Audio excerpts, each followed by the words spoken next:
É óbvio que uma igreja pode ter a parede preta e ser bíblica, mas, na maioria das vezes, a parede preta visa sim transmitir uma mensagem, uma identidade. Na maioria das vezes, a igreja da parede preta tem uma teologia muito errada. Há uma abordagem para com a Escritura que leva a todo tipo de problema, esquisitice, heresias, visto em muitas igrejas evangélicas. O que seria isso que eu considero tão grave que a gente vê em muitas igrejas da parede preta? Vamos lá! Curta, comente, se inscreva. Bora para mais um vídeo. Mais uma vez, é óbvio, vamos frisar. É claro que uma igreja pode ter a parede preta e ser bíblica. Mas na maioria das vezes não é, não. E eu explico por quê. Primeiro, antes de entrar no problema de fato, no problema teológico, real, primeiro eu explico a questão estética e a questão dos valores e da teologia. A estética, diferentemente do que muitos dizem, não é vazia. A estética não é vazia de crenças.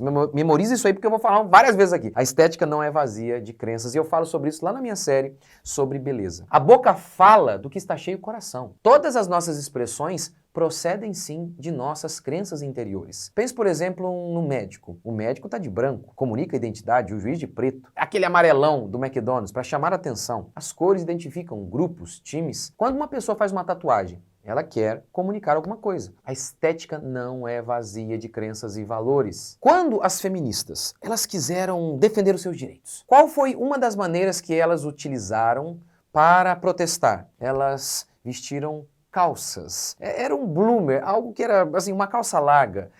Porque naquela época, a calça era uma roupa para homem. Agora pense, por exemplo, em Paulo. Paulo proibiu as mulheres de ficarem sem véu. Pois é, esse adereço comunicava alguma coisa e ficar sem ele também comunicava algo. Mais uma vez, a estética e as nossas expressões, elas não são vazias de crenças e de valores. Portanto, muitas igrejas aderiram ao preto lá nas paredes de seus prédios simplesmente por modismo, seguindo a maioria. Mesmo assim, lá no fundo, meio assim, sem uma consciência total, eles também estão seguindo uma tendência que tem a ver com uma questão muito interessante. Tem um motivo: romper com a ideia de igreja tradicional.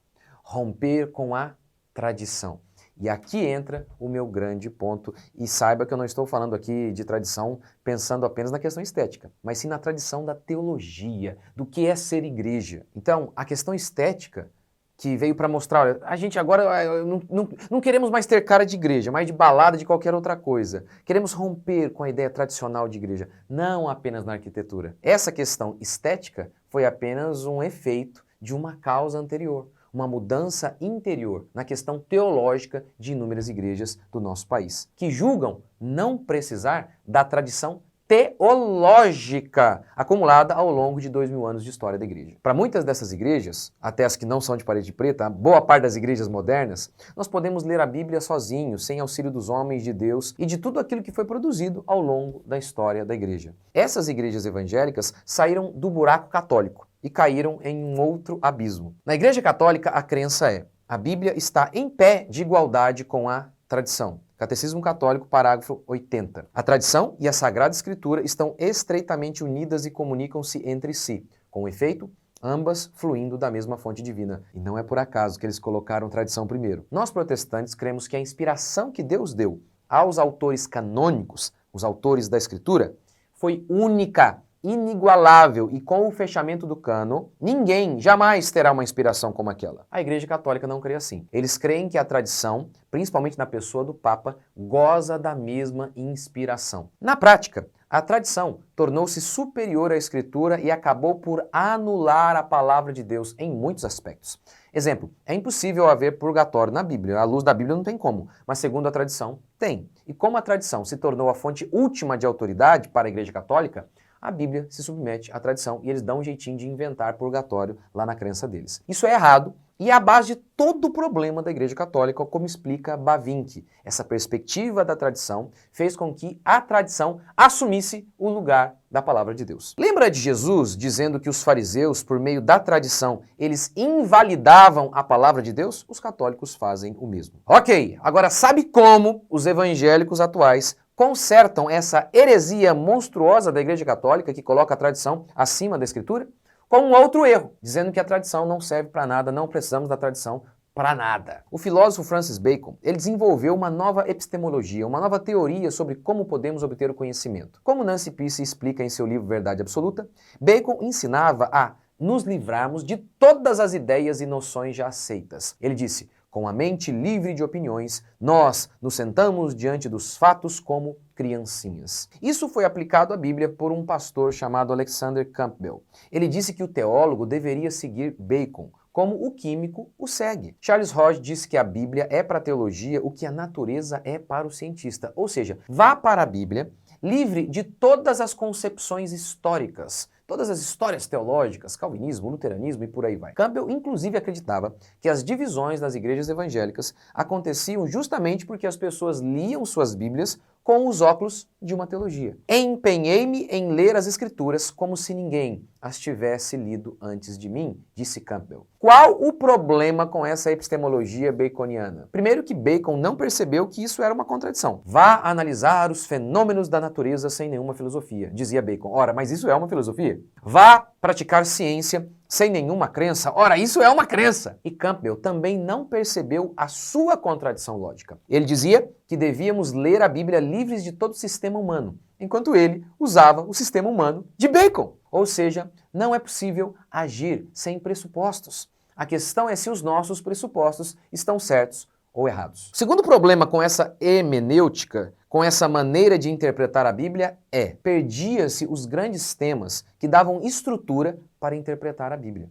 Abandonava-se os credos, as grandes confissões, o que significava que cada crente deveria começar do zero. Nada de subir nos ombros dos gigantes para ver mais longe. Perdia-se, portanto, o privilégio de checar as suas ideias através de mentes e culturas das mais diversas que se manifestaram através da longa história da teologia cristã. A Bíblia é a palavra de Deus, mas você, mesmo renovado pelo Espírito Santo, ainda tem pecado. Ler a Bíblia e obter conhecimento não é um trabalho meramente intelectual, mas também moral. Suas paixões, suas experiências, a sua cultura, a cultura em que você está inserido. Tudo isso molda quem você é.